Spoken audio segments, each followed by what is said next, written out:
I think, I think, I think we might have pulled it out. I think we might have saved it. Let's see. I'm waiting. I'm watching and waiting. I see hamsters. We're live. We made it back. Holy shit, ladies and gentlemen. That was insane. Sorry about the disconnect there. As you can tell, the hamster fell clearly off the fucking wheel. So we'll pick back up real quick. Part 2. Arjun Buller, we were just talking about. He got signed with 1FC. Props to Arjun. The last little piece of news I want to talk about real quick before we get into some meat and potatoes here. During the Hall of Fame induction ceremony yesterday, there was a 7.1 earthquake in California. Someone yelled out about it during Rashad Evans's induction ceremony speech, and he immediately and wittily replied, without missing a beat, "Nah, baby, that's just me bringing that heat." So congrats to all the 2019 UFC Hall of Fame inductees. Now, let's settle in a little bit here, because it's time to get into the meat and potatoes, as it were. UFC 239, International Fight Week. Holy shit, has this lead up been incredible to this card. So, as with most cards, we're not going to talk about every card on the fight, especially now since we had technical difficulties and it's pushing us to try and crunch this all in. So, what we are going to talk about, let me get this pulled back up on my trusty device here. The opening fight for the earlies. I didn't agree that Penny was a good choice for Ultimate Fighter when she was on it. I don't agree that she's a good choice for the UFC in total. I think if they're going to allow her to be in here, keeping her on the early prelims is the best place to be. She just isn't there yet. Chance Couture puts on a lot of hype during the fucking weigh-ins, but we'll see if that transfers over into the ring. Not very interested in that fight. The one that I am interested in talking about in the early prelims, though, is Ed Shabazian versus Jack Marshman. Jack Marshman lost his debut by getting KO'd by Thiago Santos at 185. Now he's coming back after Shabazian. Shabazian is undefeated right now with a lot of hype, but he looked a little sloppy last time. So that's going to be an interesting matchup. I think Marshman's going to be able to take that. I think he's going to outpower Shabazian. So we're going to move along from there, pushing this straight on through into the prelims. Beautiful, beautiful prelim card for this fucking event. So we're going to jump right in. Alejandro Perez versus Song Yadong. This is going to be a battle of the little guys. It's going to be fucking spectacular. There's going to be fireworks everywhere. But I think as good as Perez is, Song Yadong is going to take this. Moving along from there. Interesting matchup. Not quite as big, but definitely very interesting. Claudia Gadelha versus Randa Marcos. Now, we've talked about it more than enough times to know Randa Marcos is a goddamn snooze fest. You cannot fucking count on her. She is the definition of inconsistency. But Claudia Gadelha, even though she looked good at the weigh-ins, has not been on the top of her game lately. That being said, I think against Marcos, Gadelha is going to take this. Next up, this was going to be a very fucking great matchup. This was going to be Chito Vera versus Sugar Sean O'Malley, but as we all know, the fucking sugar train has been derailed once again by tainted supplements. He's pleading his fucking innocence, but if you saw Anatomy of the Fighter this week, shout out to Will Harris. You're the fucking man, dude. If you saw the Anatomy of a Fighter that he put out this week, he actually was at the PI when Sean O'Malley met Chito Vera and personally apologized for fucking up his fight plans and said that he was glad that he got the fight, and it was his fault even though he didn't do anything, and it was nice to see him at least own up to the fuck up even though he's still trying to say it's all tainted supplements, and now they're saying that this one looks like it's probably not a supplement issue. So we'll have to wait and see how that shakes out. But what happened in light of that is we got a last minute replacement in Noelin Hernandez. Now, props to you, sir. Fucking huge props to you for taking a last minute fight. Least of all, a last-minute fight against fucking Chito Vera, who is on an absolute tear right now. I commend you for taking this fight, but I don't think you're going to win it. I think Chito Vera is still fired up. I think he's got a good camp underneath him. I think he comes out of this with the fucking W here. Now, that brings us to the prelim fight on the premier fight rather on the prelim card. Prospect Arnold Allen taking on Gilbert Melendez. Now, I'm going to have to be completely honest here. I did not realize that Gilbert Melendez had any fights left on his fucking contract. I did not realize that he was still an active fighter in the UFC. I thought he was strictly just an MMA analyst / ESPN MMA journalist. I honestly did not think he still had any fights on his contract.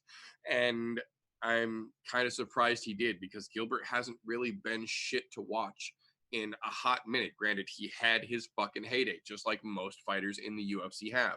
But as with most of the guys that we talk in this general manner about, that fucking heyday, his fucking prime, is long since past. Gilbert is not going to win the fucking belt. Gilbert is not going to take the gold anytime soon. He is another one that is in the tail end of his career. He's on the back nine, if you will. He's closing in on 18. It's almost time to hang him up if he doesn't hang him up after tonight's fight, because I don't see him winning this. I think Arnold Allen is too much for the old Gilbert fucking grandpa that he has turned into. I think Arnold Allen takes this one from him. Now, moving on from there, that will bring us to the meat and potatoes of the meat and potatoes that is the meat and potatoes of this episode, that being the main card. So we're going to jump right the fuck in here, right at the top, the very tippy top. The first fight on the fucking card here, Michael Chiesa versus Diego Sanchez.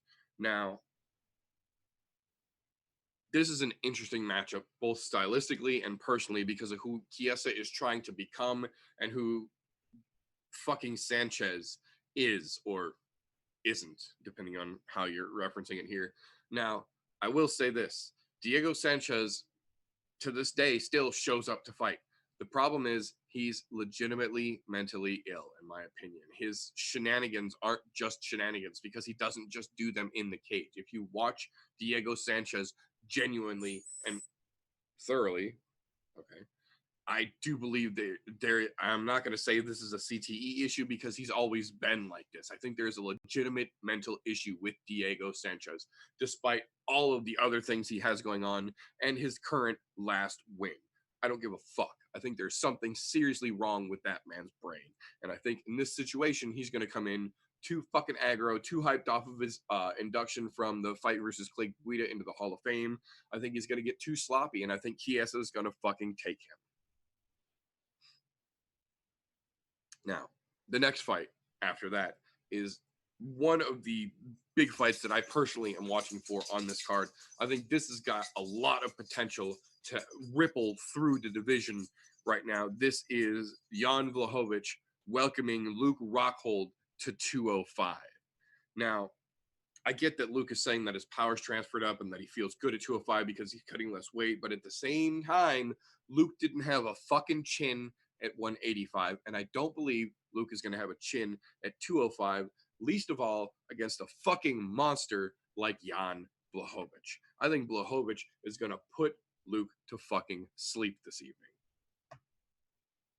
Speaking of people getting put to sleep this evening, the fight that I know TJ and I have been looking forward to most probably in the last couple of months, and it's a shame that he's not here to talk about this with me because I know he would definitely play the devil's advocate to what I'm about to say here, but that brings us to the fight Jorge Masvidal versus Funky Ben Askren. Now, I understand that TJ is a huge Ben Askren fan. He loves the wrestling. He loves his style. I don't. Fuck that guy. He's a goddamn clown. He's a chicken shit. Robbie Lawler put him on his fucking head, and he knows damn well he didn't have Robbie Lawler out. He used Herb Dean's bad call as an excuse and then bitched out of a possible rematch because he knew he was going to get fucked up, which, in my opinion, is why Robbie got to jump over this curly-headed fuck and go right to Colby for the title contender eliminator, fighting the, I don't know if you would call it current or still active interim champion. He still has the belt Dana has said he is still the #1 contender. He was originally going to get his fight finally against fucking Usman before Usman got surgery, but Robbie now gets to fight Colby. Ben gets to fight Jorge. Jorge has been told, he says, that he beats Askren, he gets the title shot. I can understand that as well. I don't understand how Askren even got to where the fuck we are today in the UFC. Fuck that guy. I hope the 3-piece and a soda that he receives this evening from Jorge is enough to boot his fucking ass back into retirement. I think Jorge puts that son of a bitch to sleep, and I think the world goes, because then we don't have to hear as much shenanigans from that loud-mouthed, curly-headed fuck, at least for a little bit, because you know he's not going to go away that easily. Robbie slamming him on his fucking head showed us that much. But that will bring us to the co-main event here.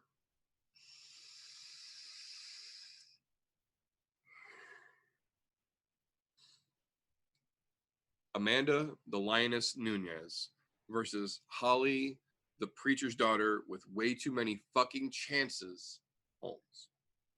Now, I'm not the biggest fan of Amanda Nunes overall. But as I've said time and time again, I will always give credit where credit is due. And she is the double champ on the women's side.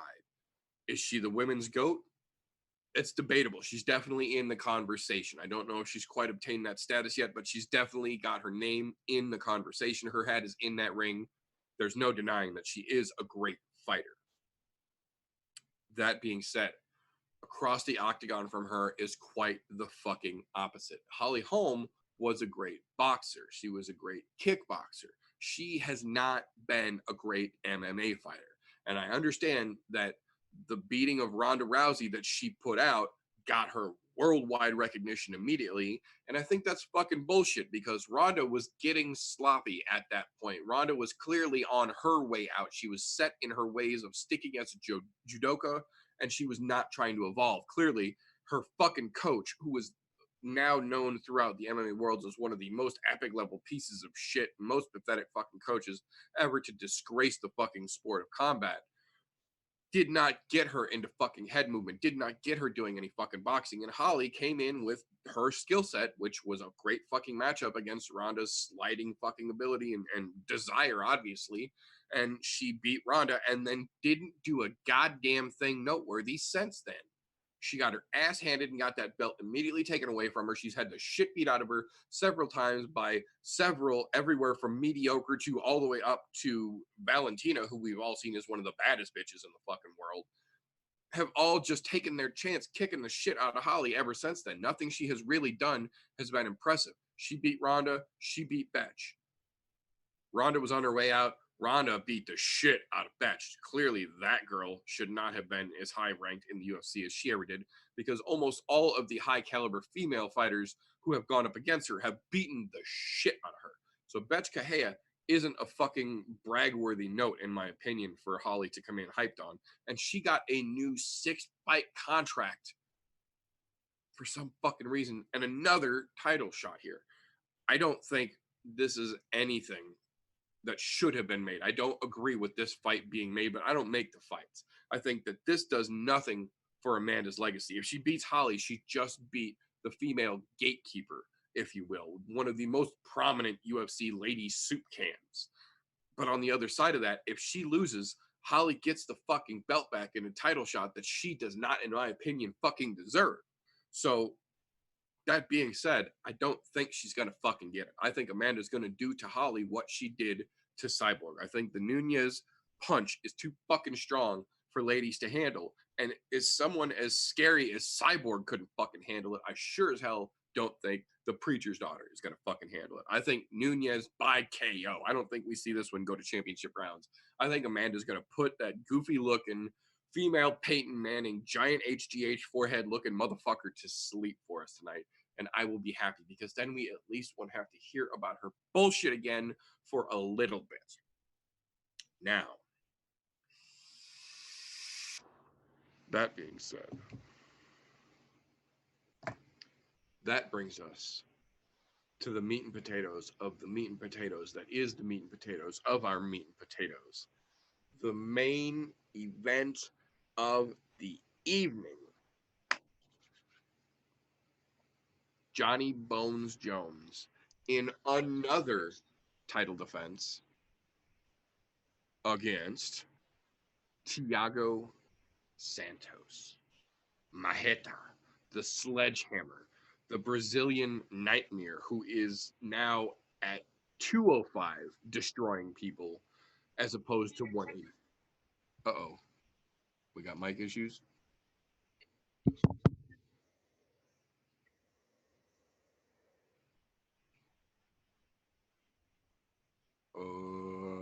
Doer.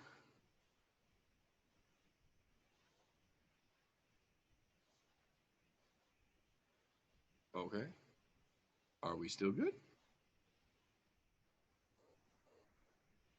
Okay. I'm not really sure what the hell just happened here, but we're gonna go with it. Okay. Anyways, so Johnny Bones Jones versus Thiago Marreta Santos.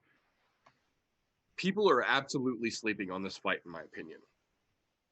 Everyone says that Bones is undefeatable, and I agree that John Jones is one of the greatest pound for pound fighters in the UFC, if not the world. Definitely in the conversation for the P for P GOAT. But I think there comes a point in certain champions' careers where they get complacent and they get too comfortable in their championship status. I think we saw that for sure in Woodley, which is why Usman has that belt. I don't think that Marty from Nebraska did that much to Usman. He absolutely beat him, but I think more of that situation was Woodley headhunting and beating himself because he was too complacent. He thought that he could just easily knock out Usman, and it didn't happen the way that he fucking thought it was going to, quite evidently, as we have a new champion here. So we're going to call this, for lack of a better terms, the Woodley effect. I think in this situation, Bones is taking a page out of the book of Tyquil. I think he's getting too cocky. I think he's getting too complacent as a champion. And honestly, I know that he's got the skills. It's just his mentality that I'm genuinely starting to question. And there have been several things that he's done and several things that he said recently that have brought me to this point. But there was absolutely a tipping point where my scale went from 100% confidence in John Jones, despite his bullshit, to legitimately starting to question whether or not I think Bones can continue this run, whether I think he might be at a point now where he's too part complacent, part full of himself, part unfocused to hold on to the championship and be the face of the 205 division anymore. And I'll tell you exactly what it was. It was during this week's UFC embedded series where they're sitting down and they're talking to him, and he's doing some just regular B-roll footage talking about the fight coming up. And he says something to the effect of, I get to fight the most dangerous men in the world for a living. And then with 100% earnesty, he looks in the camera and goes, boy, what a job I have. He's not making a joke. He literally said, boy, what a job I have, and looked at the camera. There's something about the way that he said that, the fact that he said that phrase non-ironically, unironically, whatever. It immediately put a fucking horrible taste for him in my mouth. It immediately made me start to question and go back and watch some more of his footage. You can see it a little bit against Smith. You can see it a little bit against Gustafson. You can see it going back several fights, even to the last fight with him in DC. There's something about him that just, it's not the same original John Jones fighter that we saw. He's almost seems entitled, seems like he can only be the champion at this point, and that immediately starts to give me a little bit of an odd feeling about him. Whereas on the other side of that, if you watch the embedded, if you watch some of his personal social media stuff, if you watch the more recent developments and the publication of the not just the training, not just the style, but the life of Thiago Santos, what he does, the charities that he takes part in, the children's work that he takes part in, the multiple styles that he practices habitually and routinely and teaches at his school, the reason he is who he is and the way that he is, you can't help but feel that despite having still, you know, English that needs to be worked on and a little bit of a strange sense of humor slash intimidation, Thiago Santos is a genuine and legitimate threat to anyone in the 205 division, very specifically John Jones. And I'll tell you exactly why. Though John may be a very calculated and a very precise striker and a great grappler, a elbow delivery man like there have never been in the UFC, he's also cocky. He's definitely and noticeably driven by his ego in the ring. And as good as he does, most of the time, there are very, very, very, very many instances where we can see where he's getting cocky and he tries to throw something and it doesn't work because the opponent sees it and reacts in time and it gets in his head, or where he comes in and he thinks he's doing real well and he gets sloppy. Not a lot, but just enough. And in this situation where you have someone with as much power and as many different tools as Thiago Santos, Jones is very, very clearly overlooking this fight. He says that he's present, but you can see in the way that he's saying things, in the way that he's acting, he's absolutely not. He's looking beyond this fight. I think that's a bad move for any fighter in any fight. The next fight doesn't matter until this one is over. And when you start overlooking the opponent in front of you for the potential opponent behind him, you overlook a lot of things that could keep you from winning the fight. And I think in this situation, this is genuinely too close of a matchup for me to call, because there is always the John Jones factor at play. You can never disregard the fact that he is a legitimate great talent. But at the same time, his fucking ego and his lack of focus present too many opportunities for a guy like Santos, in my opinion, to ignore. And then you add on top of that the skill set of Santos that is completely being overshadowed by the name that is John Jones. You have to think Santos knows what he's in for. He knows who he's up against. He's seen this man there. He knows what he can do. And he knows that if he loses to John Jones. It's expected of him. But if he wins, he upsets the fucking world. So it's one of those situations where MMA math and all the analysis I could give you in the world isn't going to give you enough to make a guess in this situation, because all it would be is a guess in this situation. This fight has so many goddamn factors, you can't educatedly call a winner here. That being said, I'll tell you what I would like to see. What I would like to see is John Jones get cocky and Thiago Santos chase him backwards across the octagon, throwing stiff arm, full body, rock'em sock'em robot shots and putting John Jones to fucking sleep. If nothing else than just to show the world that that motherfucker is still human and bleeds like everyone else. What I think is more likely is that Thiago is going to go early out like he tends to do. He's going to try and throw that strong left head kick rather. He's going to try and throw some strong power shots, and Jones is going to either block or dodge them. He's going to wear him out, and then I think Jones is going to basically have his way with him like he does with almost everybody, because most people come in trying to put down early aggression and they lose their fucking steam, even though they're generally all prepared for a 5-round championship battle. I don't think that's how it's going to go. Like I said, there's too many factors here to actually call it. What I would like to see, what I think may happen, both could be completely fucking wrong, but the only way to find out is to tune in to UFC 239. And since we are at the point where the early prelims rather, are getting ready to start right now, I'm going to go ahead and wrap this shit up so that you can stop watching my shit and go watch that shit. I sure as hell will be. So first and foremost, I want to thank everyone for tuning in, and I want to double thank everyone who hopped over from the first stream when the hamster fell off the damn wheel. Thank you guys most for tuning along with me here. Thanks everyone that tunes in for watching. I appreciate your support here. If any of my ramblings have given you a giggle, have given you a chuckle, if something I have said has struck a fancy for you, if something I've said resonated and seems logical, seems agreeable to you, give me a thumbs up. Maybe a subscribe. Maybe share this thing. Maybe not this one, but maybe share one of the better episodes that are well constructed here. We're trying to grow the damn thing. On the other side of that, if the technical issues were too much, if the hamster falling off the wheel was too much for you to handle, and you just think this is an unprofessional shit show, I agree with you. Give me a thumbs down. I won't dispute it in the least bit. But either way, that's what we've got for today. We're going to call it all for now. Make sure that you guys tune into UFC 239 this evening. It's going to be fireworks either way it goes. But I appreciate everyone's time. Remember, don't let ignorance stop you. You can root for anything. Now, I'm going to get out of here before I end up stuck like a flamingo, just standing on one leg looking like a fool.